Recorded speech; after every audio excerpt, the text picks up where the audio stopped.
Lisa, 1 year in the making, we are finally about to launch our websites, but the copy might be rubbish. So tell us something that we might get fundamentally wrong with our website copy. The thing that most people get wrong with their website copy is trying to appeal to too many people.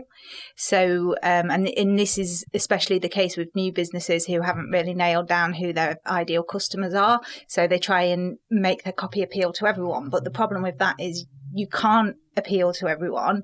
One, because not everyone likes the same style of writing. There's no one book or one film or one band that every single person in the world likes, because everyone likes different things. And it's the same with website copy.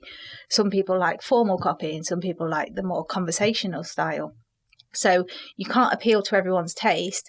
But also, if you're trying to appeal to too many different types of business, if you're trying to appeal to startups and small businesses and the big corporates, and you're trying to appeal to people who work in construction and people who are creative and people who are coaches and people who work in medicine, your message is just going to get diluted, and it's not really going to be clear who you're trying to appeal to, and you're just going to end up not appealing to anyone.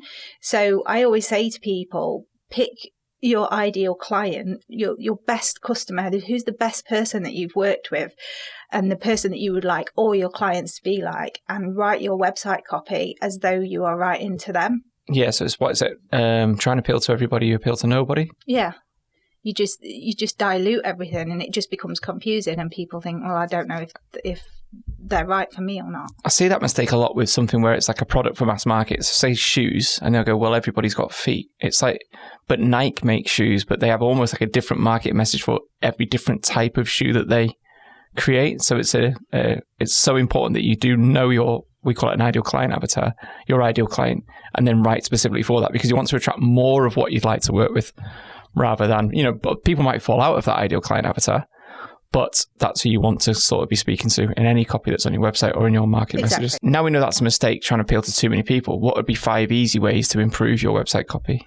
Okay, so the first thing to do is the opening line on your website. Have a look at that, because what a lot of people do is put something like, welcome to our website or welcome to company name. And while that sounds nice, it's actually a wasted opportunity, because when people come to the homepage of your website, you need to get their attention. So instead of welcome to our website, put a headline there that is going to either get their attention or tell them immediately that they're in the right place, or tell them something unique about you. So, for example, you might say accountancy services for dentists. So if I'm a dentist, straight away, I know I'm in the right place. You can help me. You offer accountancy services specifically for my industry. Or you might, if you're a web designer, your opening line might be something like websites in a week. So I know, wow, okay, they do websites fast. Great. That's what I need. I want a website quickly. Yeah, so almost like tell us exactly what you do straight away. Yeah, exactly. Don't hide that information. Make it clear straight away what you do. Because when I come to your website, I want to know straight away, do you offer what I need? Am I in the right place? And if you just put welcome to my website, I've got the choice of, I either have to spend my time reading further down to find out if you do what I need, or I'll just click straight back off, because I might have opened 10, I might have Googled something and clicked on the first 10 results, opened all the pages, and if I can't see straight away, click off, right, they do what I need, and stay on that website. That's why we tell people that banners on your LinkedIn profile is so important, for the same principle. People don't want to read through your about me and your experience and your testimonials and stuff like that. The first thing you need to tell them in maybe 2-3 seconds is, in layman's terms, do you fix the problem I've got? That's it. So that's so important, those first 5 words. Yeah, think of news stories. When you read a newspaper, the headlines aren't obscure facts about the story. The headlines are the headlines. It's like, man got murdered. It tells you straight away what the story's about. And that's what your LinkedIn banner or your website should be. Tell me straight away what you're about, so that I know I'm in the right place and want to stay there and keep reading. Number 2?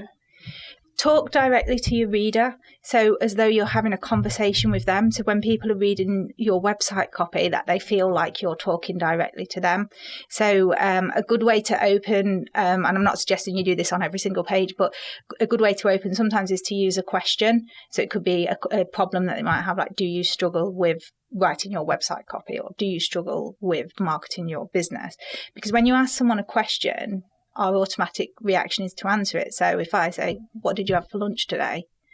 even if you don't answer out loud, you've probably just answered in your head, just as anyone watching this video has probably answered in their head. So if you ask someone a question at the opening, you're engaging them in conversation, even though it's not a face-to-face conversation, because they'll automatically answer your question. And then when you're writing your copy, talk to them as in saying, are you this, or you will get, instead of saying our clients benefit from, you will benefit from. So talk as though you're talking directly to them. Think about the questions they would be asking.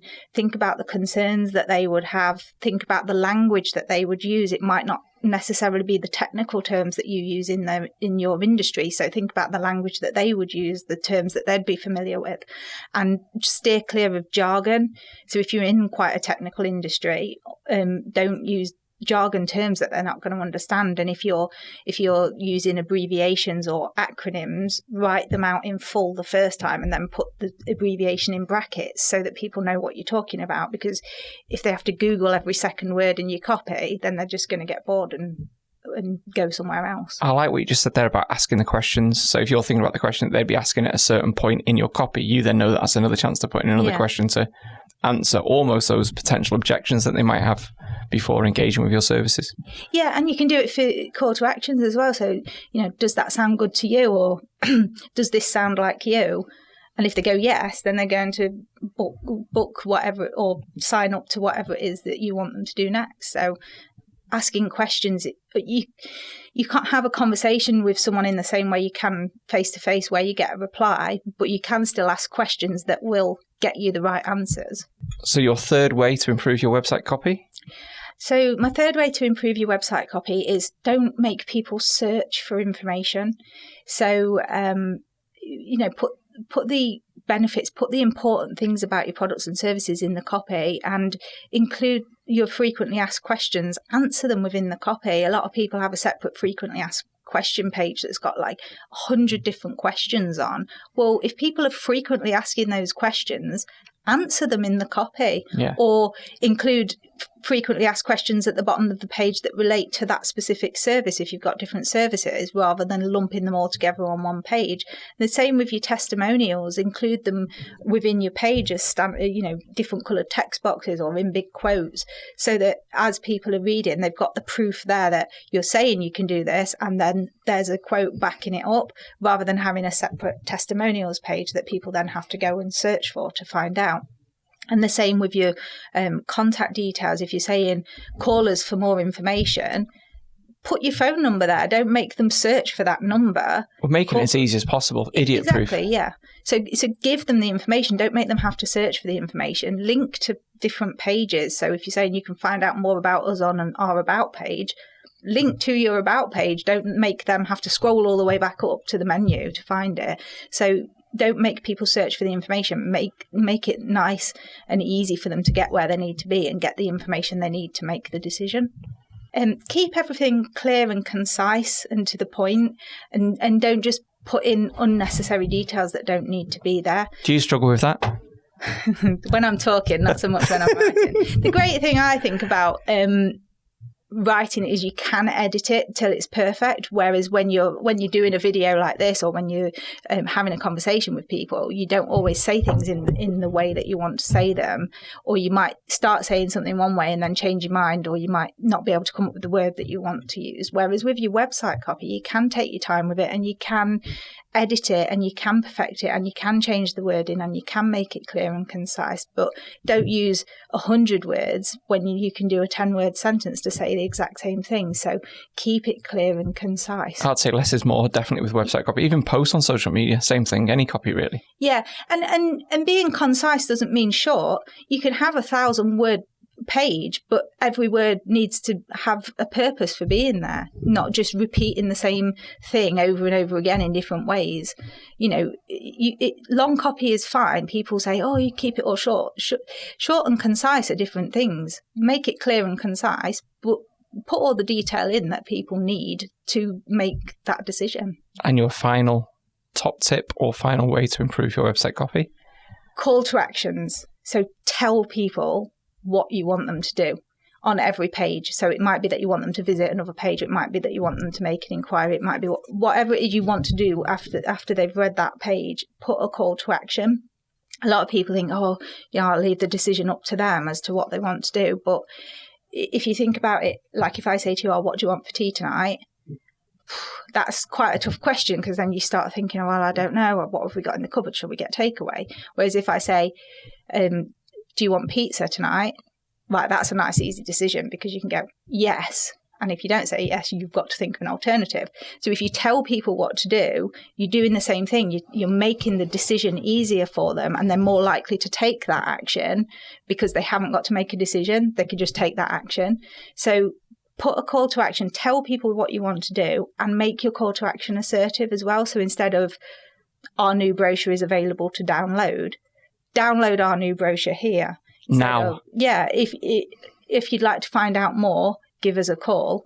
Call us to find out more. So put the verb at the start, the doing word, the action word at the start of the sentence to make your call to action more assertive, and people are more likely to then take the action that you want them to take. So there's 5 ways you can improve your website copy. Have you got any more, or a bonus tip? Give us one bonus tip. Okay, so my bonus tip, or the thing that you should be doing, is updating your website regularly, keeping it up to date and refreshing the content. I like to think of your website like a house. So people don't move into their dream house straight away. They'll usually start with a starter home and then move into a bigger house and a bigger house until they get their dream house. But even when you move into a house, you don't keep it exactly as it was when you moved in. You keep maintaining it and updating it. So you might redecorate, you might buy new furniture, you might build an extension or have a conversion. And it's the same with your website. Don't just decorate it once and then leave it, because it will get tired and old. So you need to go in and redecorate it regularly. So you might do that a room at a time, like a page at a time, and update each page, a page a month or something like that. Add new content, whether that is changing the copy, adding your most recent testimonials. So you might have some new testimonials that are better than the ones that you've got on there.